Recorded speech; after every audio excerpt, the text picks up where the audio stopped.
Uh, we thank you that you've joined us for this webinar today, and we know that it's been a really busy time of year for many people, yeah, it's hard to believe that we're mid-March, but we really appreciate you joining us, and we know that you'll be stimulated and excited about the conversation that we have today.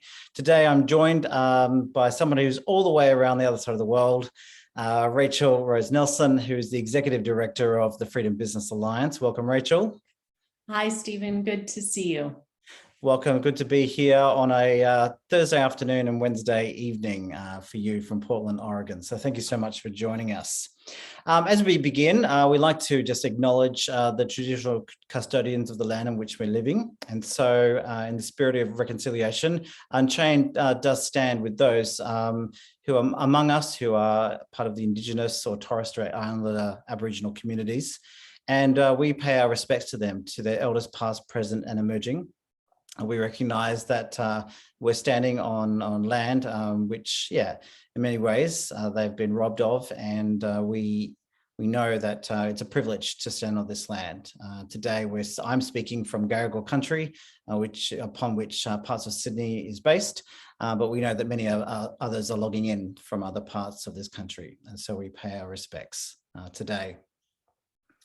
So the Unchaining Modern Slavery webinar series is really designed to help business leaders, academics, NGOs and students and the general public to get a better grasp and understanding of the issue of modern slavery and human trafficking, for those who don't use that terminology, and to really advance the conversation around this issue. We know that there is lots of conversations around modern slavery. What we want to do with this webinar is really to bring in different voices, different perspectives that will really help us to advance ways in which we can become more responsible as consumers, to be better business leaders, to make better business decisions, and to develop business strategies that are sustainable for the world in which we live.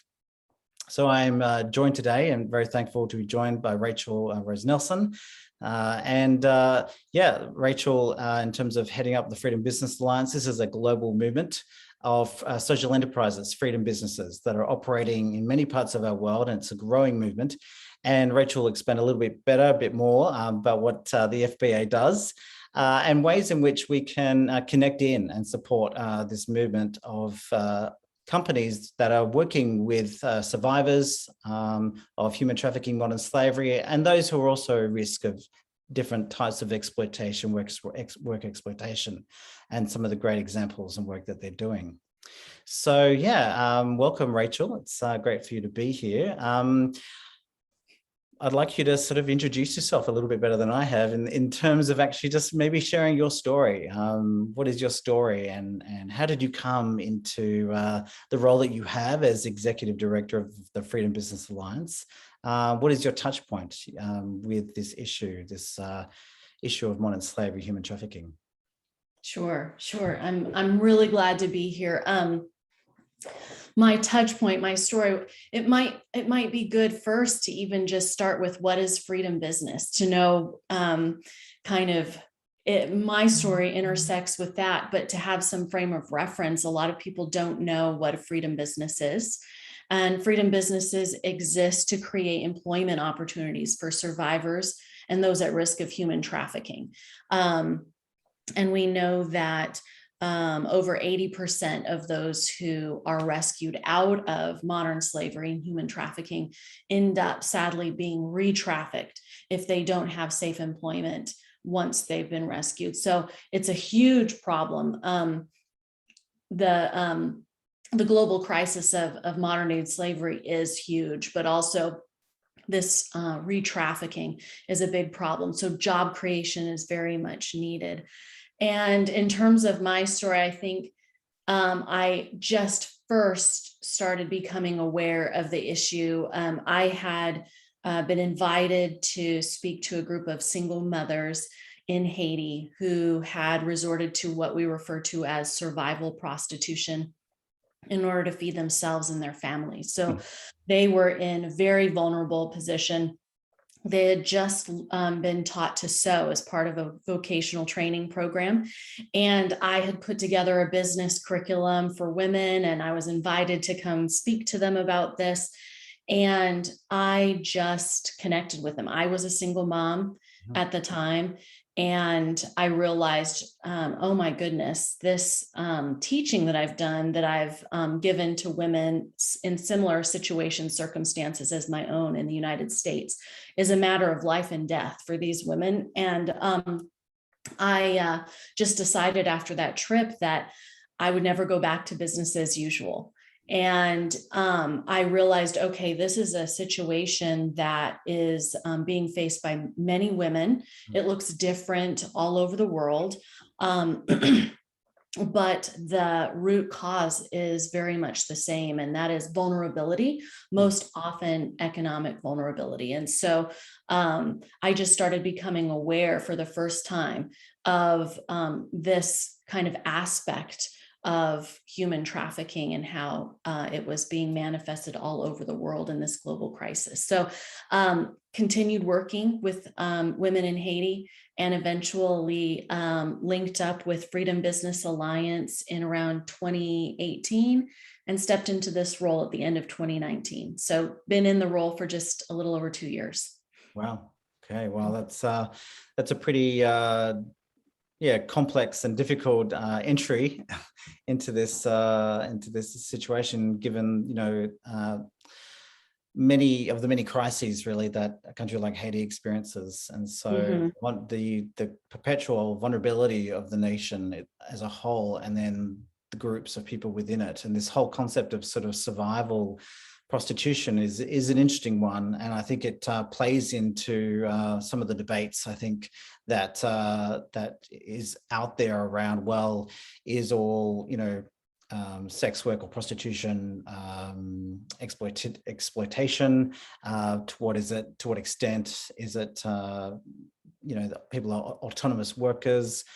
To what extent they're empowered people in and of themselves? And we know that, I remember the research I was doing when I was in Spain for my own doctoral research, and I looked into, there were many women who would come across from South American countries because of often due to a breakdown in marriage, needing to leave their children with the grandparents, and think, oh, I'll go to Spain because of the common language. That'll be easy. I'll work in Spain, earn some big euros, and send the remittance, back to my family. So that kind of, and then getting caught up in all sorts of exploitation in the process. So it does kind of raise, and we won't obviously spend a lot of time today. The purpose of today is not talk about the issue of sex trafficking per se, but it does raise the complexity of the issue.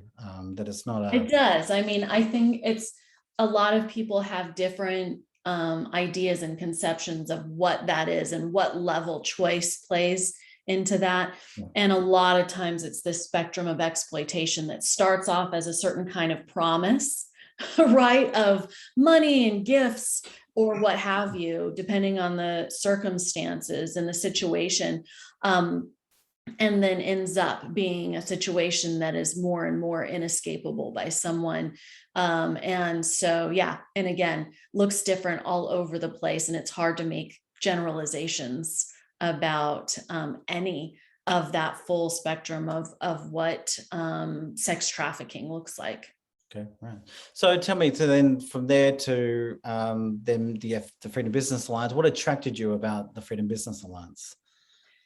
Well, I started becoming aware of this economic piece to the equation. I had a background, 20 years experience in business, working as a business consultant, primarily in brand development, go-to-market strategy. And I just saw what a critical piece that safe employment was.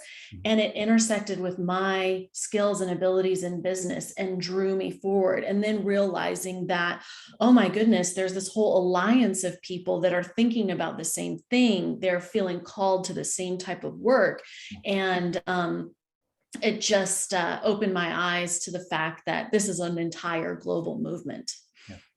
Yeah. Yeah, no, like again, for me, that's a similar touch point in the sense that, I mean, the end of my research, I really came to the conclusion that particularly as a male in this space, and I was focusing on issues of sex trafficking and pornography, but it was thought, well, as a man in this space, what is my place in the space, sort of thing?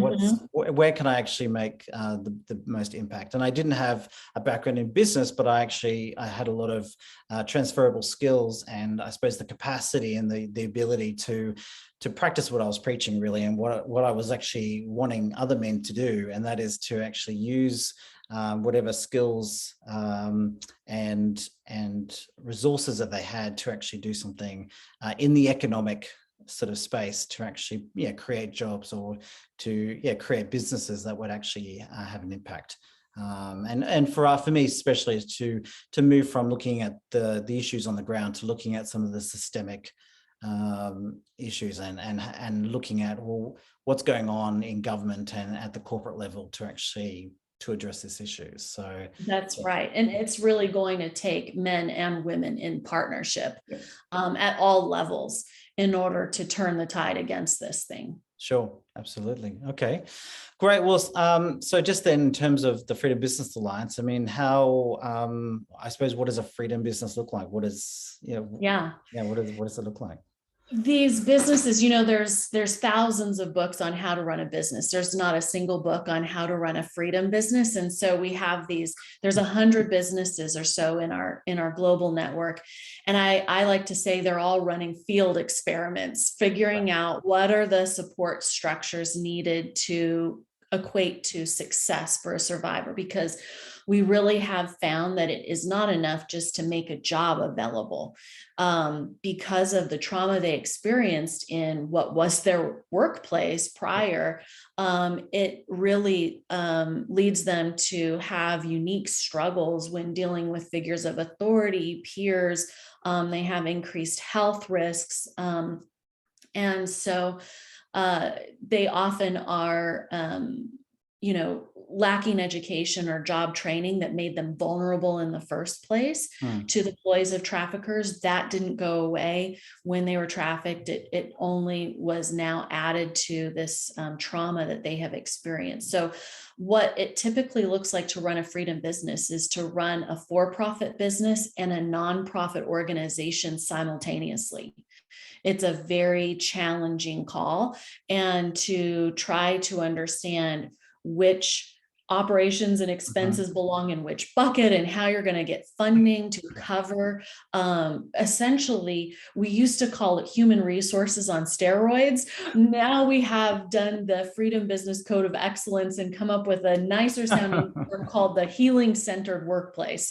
But there's a lot that goes into that.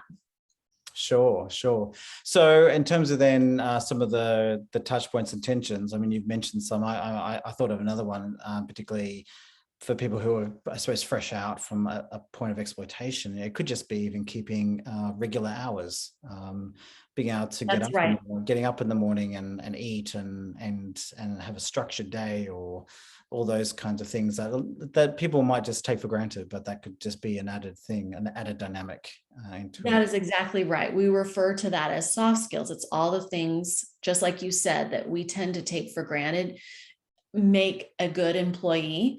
And those things have to be learned, and they are best learned in supportive community with examples of people already living that out. But again, it's, most businesses run on the model and are successful. I think it's Steve Jobs referred to hiring only A players, right? You hire the best and the brightest, and that's how you're going to succeed.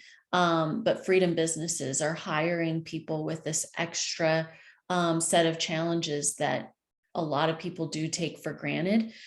Even things, we have freedom businesses that walk with their employees through the process of setting up their very first bank account so that they can be paid. The very basic things need to be taken care of to really set that person up for success.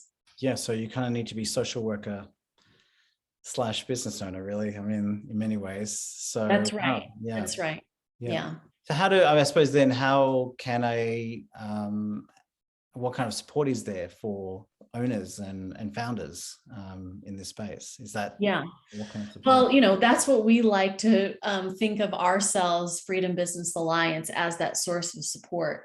We are, the organization itself started as more of a connecting organization, just bringing everybody together in forums. It was after a few years of that, though, that it was really realized, oh, these businesses are very much struggling. What can we do to remove the barriers to growth and scale? So, we're engaged in projects doing research to get out and find out the learnings from these 100 field experiments being done, right? Take those back, turn it into training resources that can accelerate the path to growth. We're really trying to raise awareness, right? So events like this, where we can spread the word about what is freedom business, and then looking for opportunities for joint sales, because for these businesses, sales means they can hire more survivors. Yep. More revenue, more people, more impact. That's exactly right. That's exactly right. So what kind of what types of businesses are involved in the Freedom Business Alliance? Are we looking at, predominantly, it might be helpful too to frame it out geographically. Like the number one region where our members are is in Asia, primarily Southeast Asia, a known trafficking hotspot. About 2/3 of them are in the consumer goods sector, most specifically apparel, jewelry, home goods.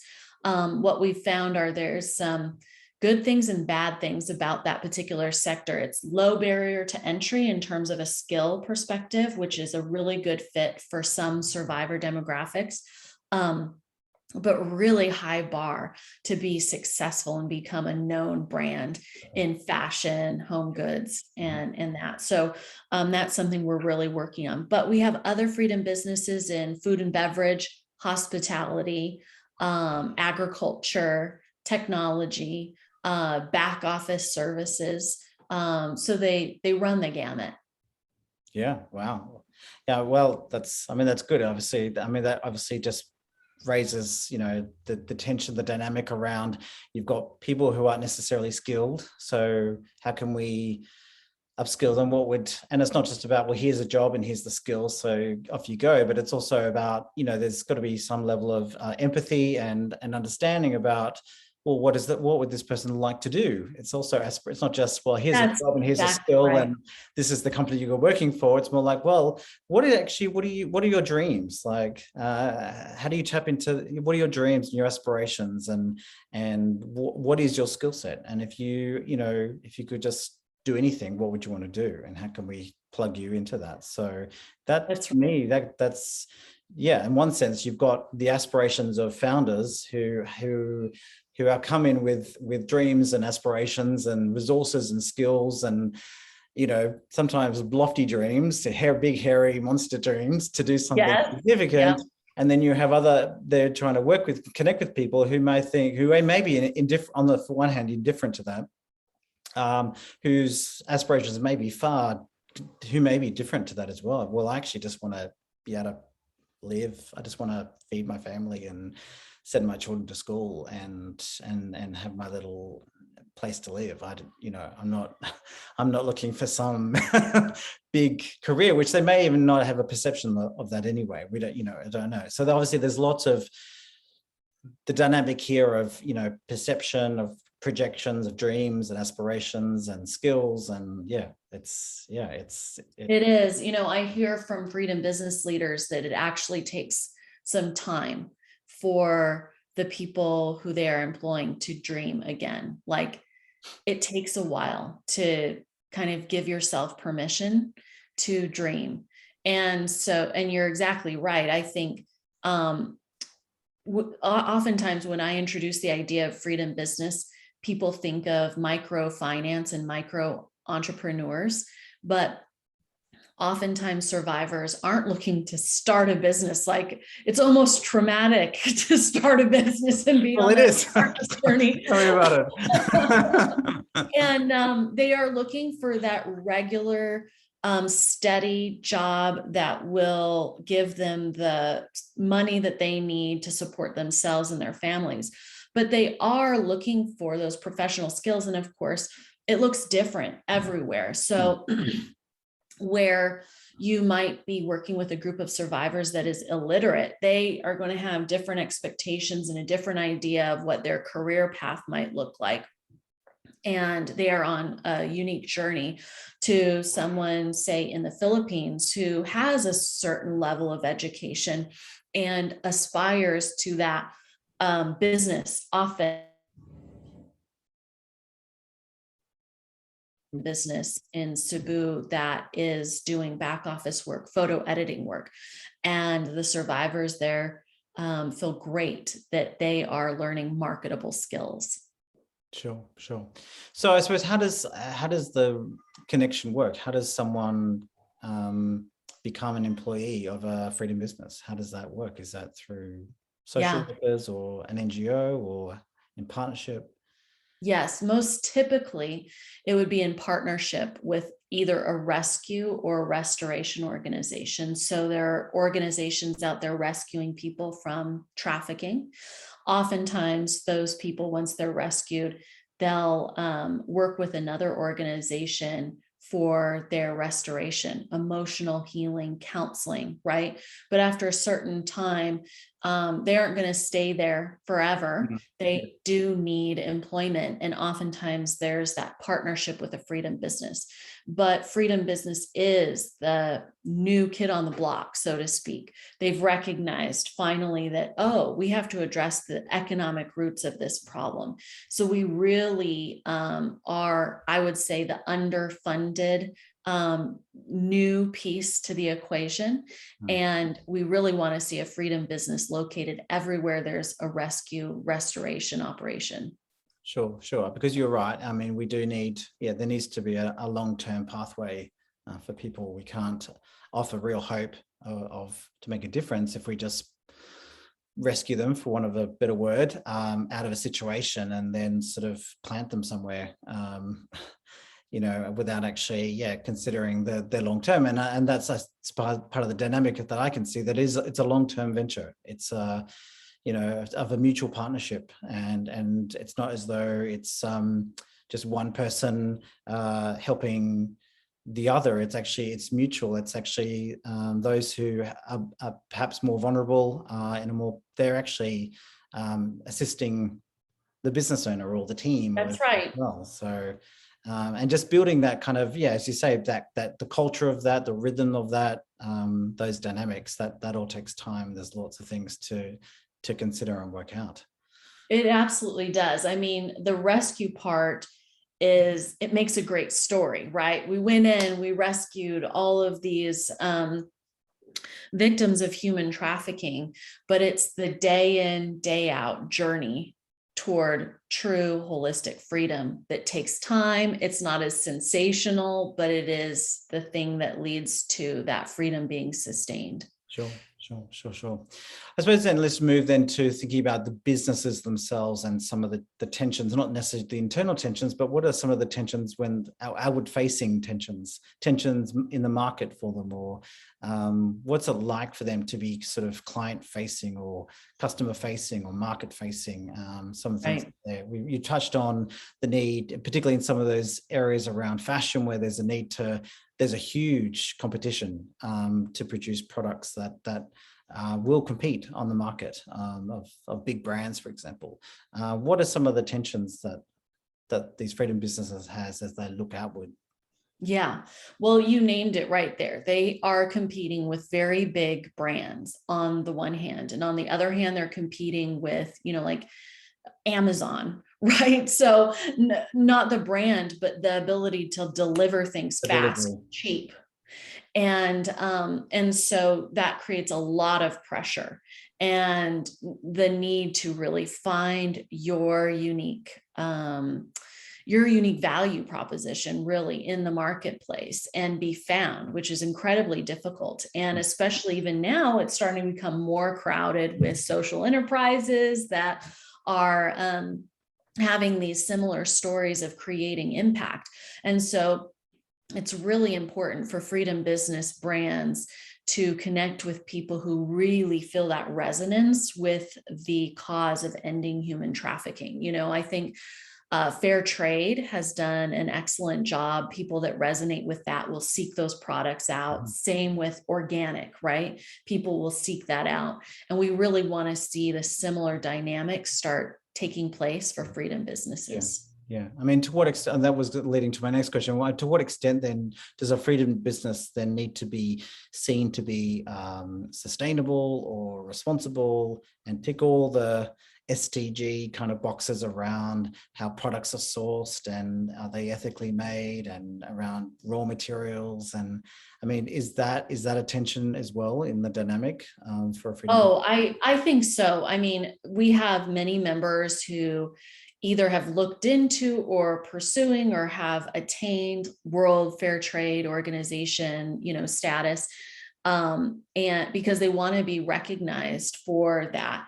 That was one of the reasons inspiring the creation of the Freedom Business Code of Excellence, where we're affirming things like concern for external stakeholders, fair pay, good working conditions, but introducing new concepts specific to freedom business around creating a healing-centered workplace, having the mission to end human trafficking in your organizing documents, to really begin differentiating freedom businesses from these other areas of social impact so that people can understand what makes a freedom business unique. Sure.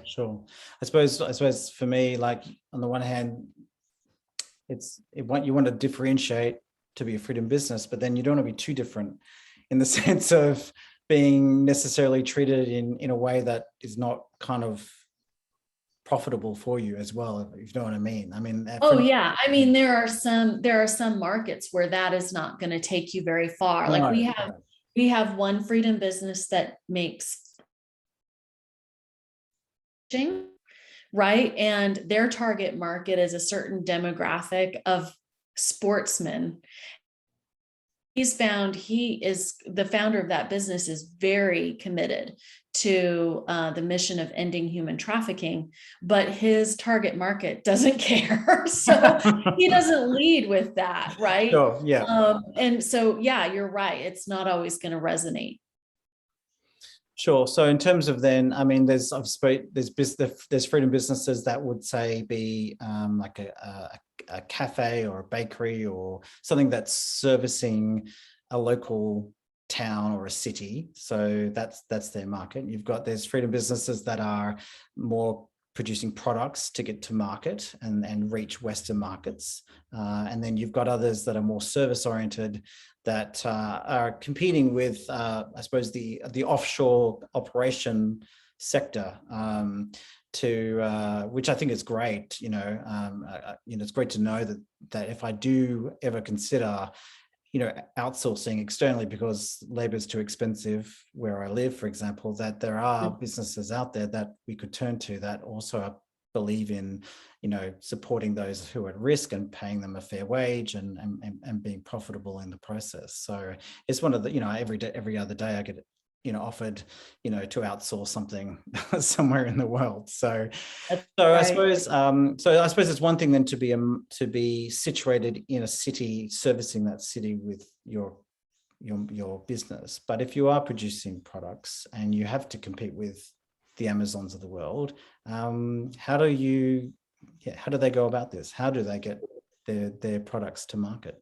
It's a great question, and we're trying to crack that nut right now, right? So we just launched our own shop. It's at shop.freedombusinessalliance.com, and we started off with wholesale accounts. So that's what you'll see there now. In another few months, we're going to be introducing retail sales, and we're going to be heavily investing in digital marketing. And using that to really be the rising tide that lifts all ships, so that our brands can start relying on us to be that sales channel that brings in consistent sales. But we have a ways to go till we get there. Okay, sure. I suppose for the organization, for the Freedom Business Alliance, I mean, you're an emerging movement as well. So I think you're just about as old as Unchained Solutions in many ways. So you have your own needs as an organization, as well as servicing the needs of your members. What kind of needs do you think the Freedom Business Alliance has as a growing organization? Oh, we have all kinds of needs. We're just like you said, I like to say we're kind of laying the financial tracks under us as we go along them in pure entrepreneurial fashion, right? And we have some very big goals and visions. And so we are always looking for partners who are individuals that really resonate with this cause and to come alongside us. We are charting kind of our strategic plan, detailing regions where we're going to go in person, take some of the programs we've been working on, and craft plans for how to multiply freedom business in those regions. And so we need people who are passionate about ending human trafficking and creating business solutions. So our primary need, I would say, is for people and capital, and really trying to build a community of folks who want to connect around this and get involved, roll up their sleeves, get involved, hands-on with what we're doing. Sure. So yeah, so you're looking for wealthy individuals, perhaps, or large organizations. Always. I mean, I suppose, yeah. Are there proposed pathways, or are there pathways for businesses to get involved? For example, I mean, we at Unchained, we work with large organizations to help them to comply with a piece of legislation here, the Modern Slavery Act. But we are also encouraging companies to go beyond compliance and to consider ways that, in a sense, it's about going beyond process. There's lots of processes here, assessment work, analysis work, data, trying to verify risk, measuring impact, all those kinds of things, policy development, frameworks, all those kinds of activities. But we also know that there's nothing like actually getting exposure, getting experience of what actually, what issues around modern slavery or human trafficking look like in context, to actually see not just the complexities of that, but also the opportunities of that. What ways could they leverage their influence, I suppose, around the supply chain that they're trying to improve upon, and to look to see, what's going on in the NFP sector, but also in the social enterprise freedom business sector to invest and to not just to think, I suppose, outside of their immediate sort of risk framework, so to speak. I suppose, what kind of pathways, or what do you see a way in which companies can get, directly involved?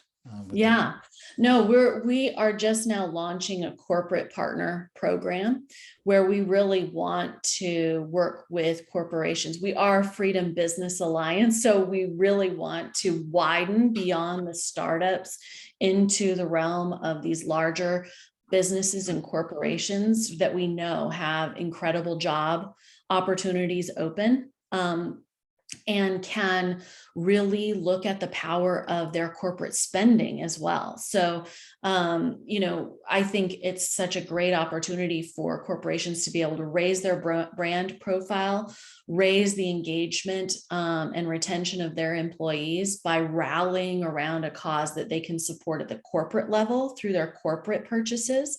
But then as we, so you can be purchasing your gear and your gifts from freedom businesses that make these beautiful products.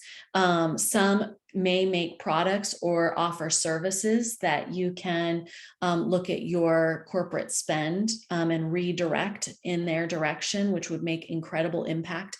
And then as we open up retail sales, you could be making that spend at the corporate level and then offering that sales platform to your people so that the entire organization is really using their spending to create positive impact is probably a big rallying point that I see coming up in the future, combined with the idea of opening up those job opportunities. That's a longer term endeavor, a greater commitment needed, but the power there to really create impact is incredible. So if you think about it, we've got these small startups that have done all these pivots and field testing. We're going to take all those learnings so that we can begin to teach businesses in the mainstream, larger corporations, what works and what doesn't, to see this totally scale out. So learning from those intrepid entrepreneurs and bringing it to the larger scale, I think, is how we're going to really end trafficking. Sure. Well, they could become, turn into consultants, That's right.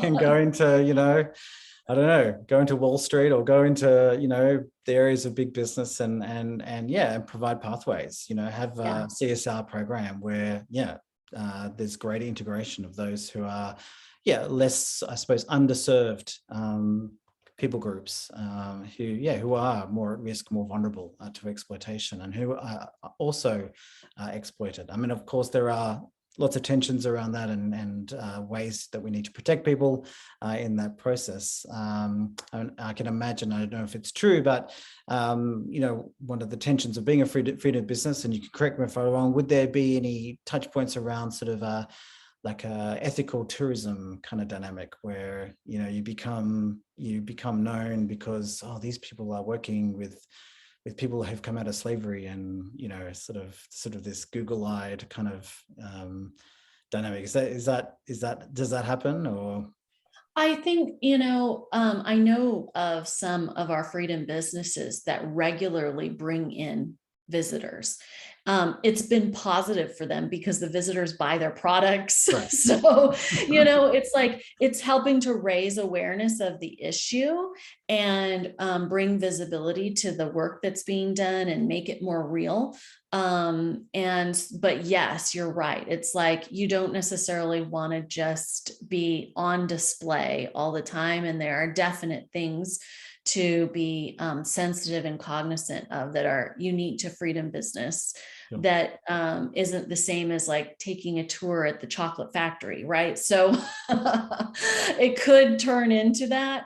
But so far, we just have amazing entrepreneurs that really put the survivors and their beneficiary employees at the heart of everything that they're doing. And so it hasn't been an issue, but yeah. Okay.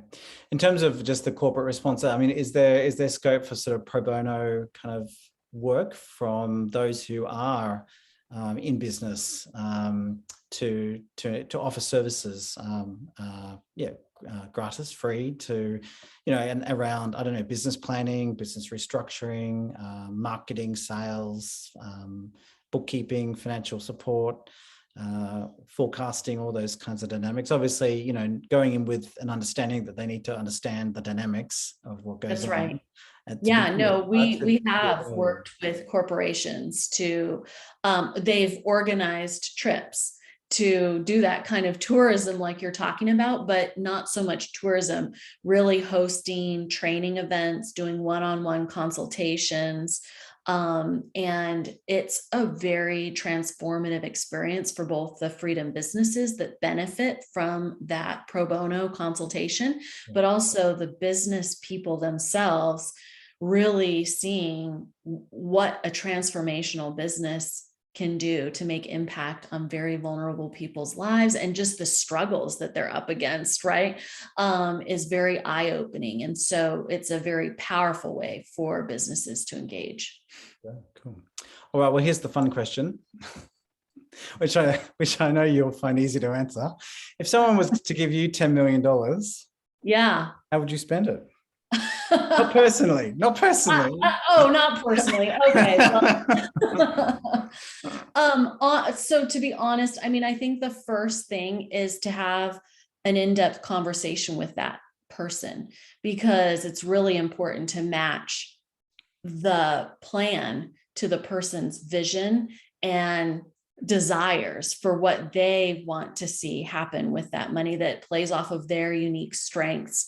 and that sort of thing. But I could come up with a whole menu list of items. I was just going to say, well, what if there is no agenda? Maybe it was. If there's no agenda, honestly, I could think of an incredible use for setting up, say, a freedom business fund that could exist in perpetuity. Like that $10 million doesn't have to be spent, never to be seen again. It could be invested in these 100 businesses that we have now and the 100 more we're planning to have, to see incredible growth and then be paid forward to the next generation of freedom businesses. So that would probably be the kind of thing I would want to set up if somebody gave me $10 million. If anybody's listening out there. Very cool. Great. Well, look, I didn't mention this earlier and I should have. That's my problem. So I'd apologize, but there's opportunity for people to ask questions, either of Rachel or myself. And just, if you've got any questions. There is a question, sorry, that's come in. Are there any freedom businesses in Nepal? There are. We have a number of freedom businesses in Nepal. A couple I can think of off the top of my head. Purna is one that does cut and sew manufacturing, working with designers of apparel and other goods to create custom items. And they've just won a couple of different awards. So they are doing just wonderfully well. But a couple of others, 514 is an adventure travel company, and Himalaya Freedom Company. We have a number in Nepal. Great. Okay. Good question. Very good question. Cool. Just waiting to see if there's anyone else has a question to answer.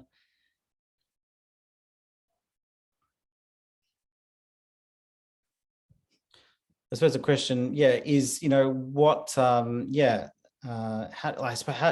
trying to paraphrase. How does a person get into a freedom business sort of founder role, or is there a similar path, a trend that we see in people who want to get involved?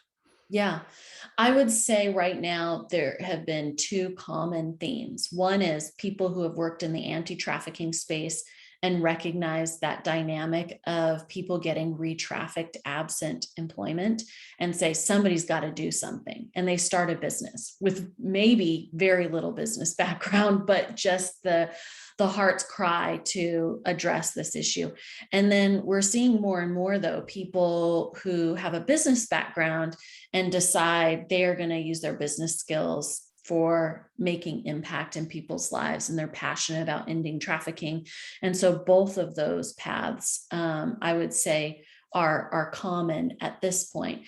And if you want to get started, like if somebody is listening and saying, this sounds like what I want to do exactly, I would encourage you to reach out to us. You can reach out to me personally, rnelson@freedombusinessalliance.com. We have a newly launched category of freedom business. We have 4 categories of freedom business, and the newest one is freedom business startup. It used to be we would only accept businesses in our member base who had been in operation for a year, because we wanted to be able to kind of see how their operations were. But we recognize the power of joining with somebody at the very early stages of their journey into this type of work. And so we very much welcome somebody at just the idea stage. Okay, great. Is that to mitigate unnecessary mistakes and help people have the right kind of mental framework or aspirational framework in place? That's exactly right. Like, if we can help people speed along the process and avoid early failures that we know will result with certain types of decisions that we're now learning through our research, we want to help that person get the straightest path to success and increasing the number of jobs that they're able to offer. Perfect. Great. Another question, I think it's related to the previous one. I like the idea of corporate contributing business skills through workshops. Any suggestions on how to handle language issues or translation? Yeah, that's a big one. And so we've had translators in these engagements that we've had in the past. And we're working even more so, we're going to be targeting specific regions and then understanding really the language differences, being able to translate our own training materials because we don't want that to be a barrier. No, no. And there are also emerging technologies, even I think Google, I think there are tools now where there's semi-automated sort of someone speaks in their language, you hear it in your language. I mean, I know that is United Nations dynamic, but I think, yeah, there's lots of emerging technologies to speed up, language services. Obviously, there could probably a certain woodenness about that, but yeah, there's lots of options developing. But it is a big consideration, and not just from language, but also just cultural. I think there's also cultural barriers around, just how people, their worldview and how they think about life. And you might be thinking, That's exactly right. you might be communicating That's something and it could be in their language. They're thinking, I have no idea what you're talking about, because yes, it's conceptual. It's a conceptual thing as well. So great. That's a very good question, though, important question. I suppose in part of that, then, in terms of being a global movement, there's also that dynamic for you as well. You're based in Portland, Oregon. FBA is based in the United States, organizationally, head office, but you have people spread out throughout the world. I know of recent months you've been setting up a prayer meeting for the board, and which has been that's great. right. But there's obviously lots of dynamics that we haven't even discussed today around the impact of COVID. That's definitely been an impact for the businesses. And even on our team, we have I call a small and mighty team, right? But I'm in the United States. We have one team member in Canada and the other in Asia. So you think about the dynamic of even trying to get remote work done as a team across that wide a gamut of time zones. And it creates a richness, but also definitely points of trying to navigate the remote nature of running a global organization. Great, cool. All right, well, look, if there's no more questions, I think we might, another question just came in, just as I was saying, we've got time. So what do anti-slavery groups from non-Western countries seem like? Is there a difference? That's a great question. So we have a team member who's going in June or July to an event called Dark Bali. It's an anti-trafficking event and convening in Indonesia. They're in Bali. I can't say that I've been to one, but they do exist in all over, right? And I think it's very, very important to be raising up those local leaders because of the context. Like, there are people in these countries where trafficking is so high that really are passionate and care a lot about this. And so even though we are a US-based organization, what we want to see more and more of is, as we get on the ground in these countries, to work with those local organizations to raise up the next generation of leaders from within that country. Yeah, and I think from my experience of the Freedom Business Alliance and the businesses that I know, there's a great emphasis on cultural sensitivity, not going in with a sort of a Western rescue, we're here, listen to us, we know what's best mentality, but really to go in and learn the culture, learn the language, engage with how to do business in those places, and to understand what will work, what may work in this context. And that takes time, just takes years of study, of understanding, of listening, and to work out really what does exploitation look like in different parts of the world. My presenter has gone frozen, but that's all right. We'll end. I think we'll end there. Brenna, I might just get you to bring up the PowerPoint slide.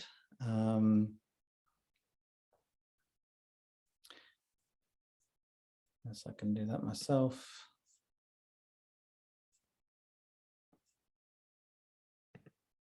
I'll just bring that up myself. Great. Okay, well, we want to thank you for joining us today for our Unchaining webinar. It's been a pleasure to have Rachel from the Freedom Business Alliance join me today, and really I suppose some key takeaways here around, what does it take to run a freedom business? It just takes a lot of tenacity and a lot of grit and a lot of understanding and social and cultural sensitivity. There's also a lot of scope, though, and a lot of opportunities. And so despite what I love about the Freedom Business Alliance is the aspiration that it's not just addressing a problem here, but we're also stepping into an opportunity. And there's an opportunity to work with people who are stepping out of their own and making their own freedom, really, stepping out of their own exploitation and exploitative situations. And really assisting them, working with them, and there's lots of opportunity to take part and to whatever skills and resources and that we have to make an impact.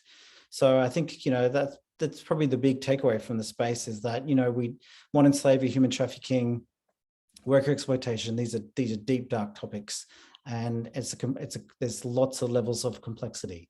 But I think as we look at things from a different perspective, there's also lots of opportunity. There's lots of hope and there's lots of life to be made and generated through a positive engagement, a serious engagement. So thank you. We hope that we've inspired you today. If you want to connect with Rachel, there's her email address. If you want to talk further about setting up a freedom business, investing in a freedom business, and getting involved in any way, I'm sure she'd love to hear from you. And you can also connect with me using the QR code, which I'm sure you're all familiar with how to use them. That'll take you straight to all my socials and ways you can connect with me. We want to thank you once again for your time today.